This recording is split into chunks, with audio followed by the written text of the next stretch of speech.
Hello, and welcome to a Word of Hope for this memorial of St. Francis Xavier Cabrini. I'm Brother Joe Trout, coming to you from St. Vincent Fair in River Forest, Illinois.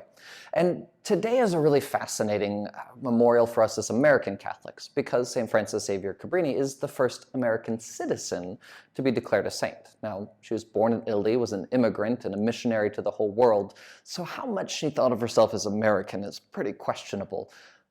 But she was one of us, serving the church. And her life is a fascinating one because she's actually not really known as the most warm and cuddly of saints. In fact, she was known to be a pretty stern woman.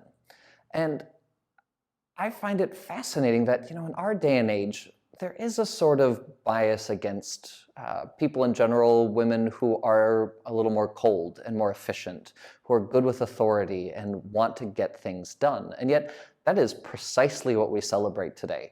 Someone who is incredibly skilled at running organizations, dealing with property, at seeing the workings of society where things are moving and developing and investing well.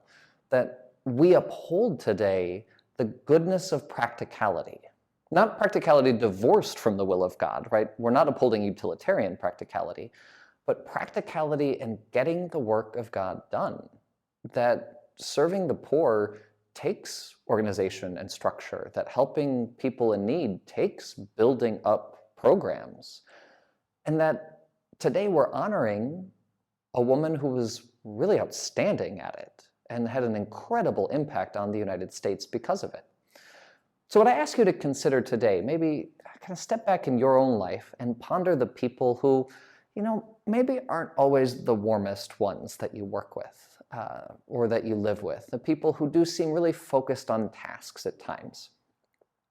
And try and recognize the holiness and the goodness today of efficiency in the service of God, not divorced from goodwill, not divorced from friendliness. Of course, we want to have it all together, but to honor the fact that, sometimes being a little bossy is exactly what the saints have done throughout history, and that there is a place, a really central place, for the leaders of the church, for the figures who know how to be practical and aren't just making us feel good at every moment of the day. And how can we honor them and their work? So ponder that and have a blessed day. Take care.